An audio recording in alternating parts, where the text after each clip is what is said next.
Mientras 783 millones de seres humanos padecían hambre en el mundo, durante el año 2022, más de 1.000 millones de toneladas de comida fueron a parar a la basura, una cifra equiparable a unos 132 kilogramos por persona, según reveló el Índice de Desperdicio de Alimentos publicado por el Programa de Naciones Unidas para el Medio Ambiente en marzo de 2024.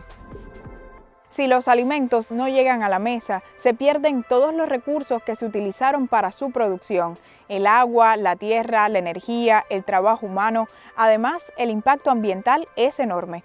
Cuando la comida se descompone, libera metano, un gas de efecto invernadero que contribuye al cambio climático. Es como si cada vez que tiráramos una ensalada marchita, estuviéramos lanzando al aire una pequeña bomba de metano. Aunque están asociados como parte del mismo fenómeno, pérdida y desperdicio no son lo mismo. La pérdida de alimentos ocurre en las primeras etapas de la cadena de suministro, en las fases de producción y cosecha. Es como si un pescador saliera al mar y solo pudiera traer de vuelta una fracción de su captura debido a redes rotas o condiciones adversas. El desperdicio, por su parte, sucede durante las etapas finales, en la transportación, distribución y consumo, y en él están implicados los hogares, comercios, restaurantes y otras entidades gastronómicas. Es similar a comprar un pan y dejar que se ponga duro y con moho porque olvidamos comerlo a tiempo. En un contexto de alta vulnerabilidad climática y de recursos financieros limitados, la paradoja que representa la pérdida y desperdicios de alimentos, también en un escenario complejo para acceder a ellos, tiene graves consecuencias en términos de seguridad y soberanía alimentarias. Sobre el tema estaremos conversando hoy.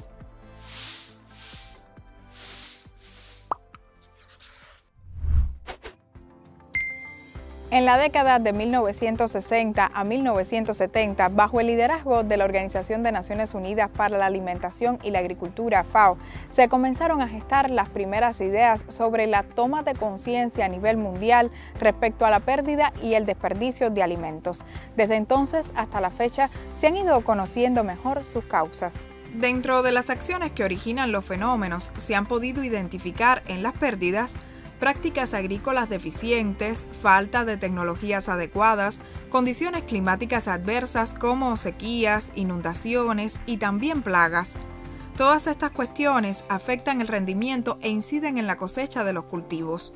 En el caso de los desperdicios, encontramos sobrecompras, errores en las fechas de caducidad, carencia de transporte y de instalaciones especializadas para el almacenamiento, entre otros criterios. Por ejemplo, en el cultivo del tomate, una vez que llega el final de la campaña, que hay que hacer la colecta de esta producción, los productos que se queden en el campo, eso originan pérdida de alimentos. Si no son debidamente transportados, también ocasionan pérdidas. Si igualmente no se adoptan todas las medidas en el momento de transformar estos tomates porque desea hacerse, por ejemplo, puré de tomate o salsa de tomate, también se puede originar pérdida de alimentos, igualmente cuando estos son expendidos a nivel mayorista. Siguiendo este tipo de productos, se pueden originar desperdicios desde el propio consumo del hogar, cuando no aprovechamos o cuando hacemos una compra excesiva del mismo y no lo almacenamos correctamente, no tenemos un consumo responsable. Según el Índice de Desperdicios de Alimentos del Programa de Naciones Unidas para el Medio Ambiente, los hogares cubanos en el año 2022 desecharon un estimado de 91 kilogramos per cápita. En los medios de comunicación aparecen cada año noticias de grandes cantidades de mango u otras frutas y también hortalizas que se pudren en los campos por falta de gestión, recursos, contratación o traslado.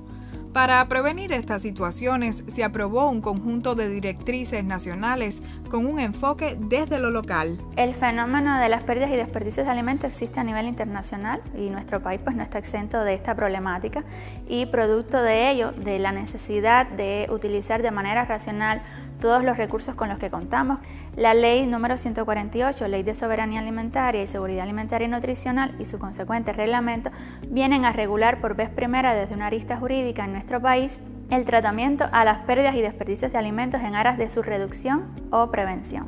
Además, establece las medidas y estrategias que deben adoptar los diferentes actores de los sistemas alimentarios locales en el país. Para ello, esta ley crea el Comité Nacional para la Prevención y Reducción de Pérdidas y Desperdicios de Alimentos, que traza directrices, planteamientos que deben ser observados a nivel nacional, pero además de establecer incentivos para que los propios actores de manera voluntaria adopten estas medidas y estas estrategias comprendidas en este título de la ley para utilizar racionalmente nuestros productos.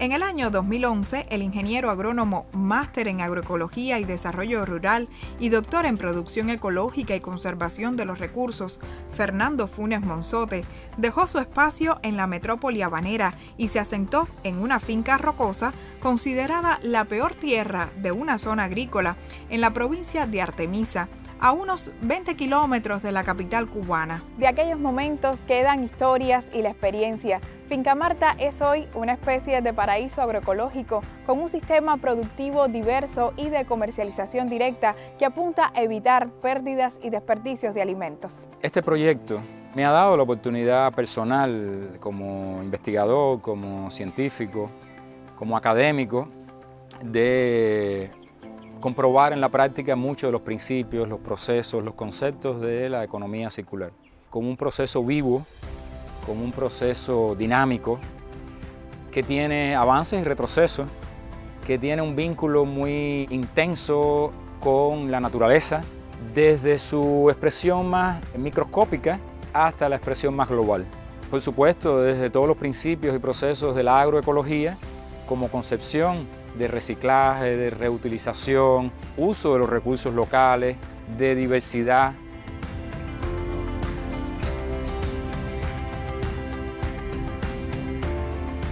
El proyecto Finca Marta constituye entonces un modelo de economía circular que se apoya en el reciclaje de nutrientes. Hemos asumido que hay que reciclar nutrientes, que esos nutrientes tienen que venir de la producción animal o también de la producción vegetal, que esos nutrientes hay que incorporarlos al suelo de cierta manera, que el suelo tiene que tener una acción y reacción, de manera que si hay un recurso que podemos utilizarlo, hay que pensar cómo capturarlo, cómo transformarlo y cómo hacer que cumpla su función, dentro de la finca o entre fincas, entre sistemas productivos. Por ejemplo, los forrajes para los animales que pueden producirse en un lugar y pueden pasar a otro. Podemos hablar de los nutrientes que pueden producirse en un lugar y pasar a otro. Aquí tenemos la producción de posturas que están contratadas o que están planeadas de sembrar en otras fincas, en otros lugares. Y de esa manera nosotros vamos cerrando los ciclos. La economía circular es una apuesta por preservar, por producir. Lo que se produzca no se pierda, porque lo que no se pierda sea utilizado, sea en una última instancia reaprovechado. Si nos está costando producir, entonces ¿por qué perderlo? No es una respuesta sencilla, porque hay que contar con que para no perder algo tienes que tener la capacidad de conservarlo. Tienes que tener energía eléctrica u otro tipo de energía que te permita conservar. Hay que tener buenos sistemas de cosecha, hay que tener buenos envases, hay que tener buenos sistemas de transporte, porque todo no se produce en un mismo lugar, hay que transportarlo de un lugar a otro. ¿Cómo se transporta? ¿Cuál es el cuidado que se le dan a los productos que se producen?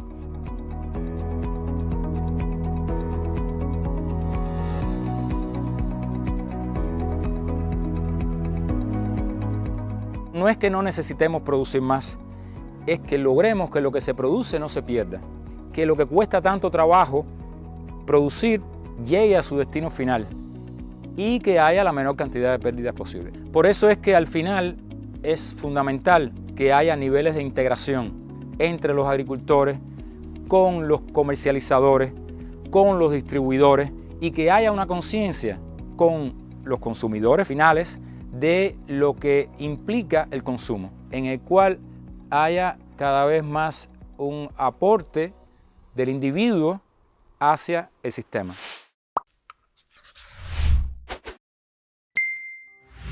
La posibilidad de que experiencias como la de Finca Marta se multipliquen depende no solo de la voluntad, iniciativa y entusiasmo de quienes producen, también requiere amparo desde el conocimiento científico, la educación y desde lo legal. En el trabajo de prevención con una perspectiva de gestión del riesgo, centros científicos como el Instituto de Investigaciones Fundamentales en Agricultura Tropical Alejandro de Humboldt ofrecen capacidades probadas al respecto.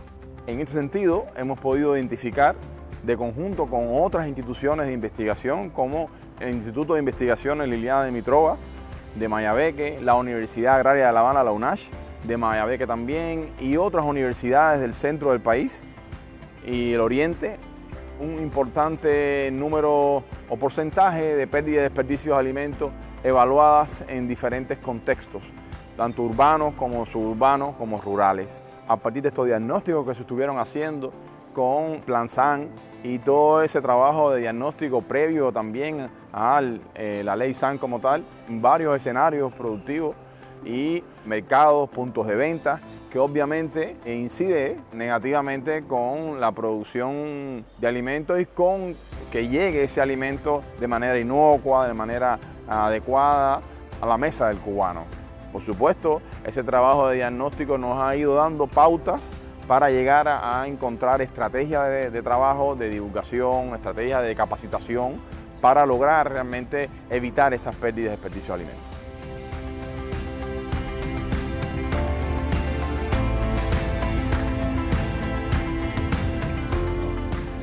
Pérdidas y desperdicios de alimentos son fenómenos que involucran no solo a la economía, sino a la dimensión ambiental, los hábitos de vida, hasta la ética.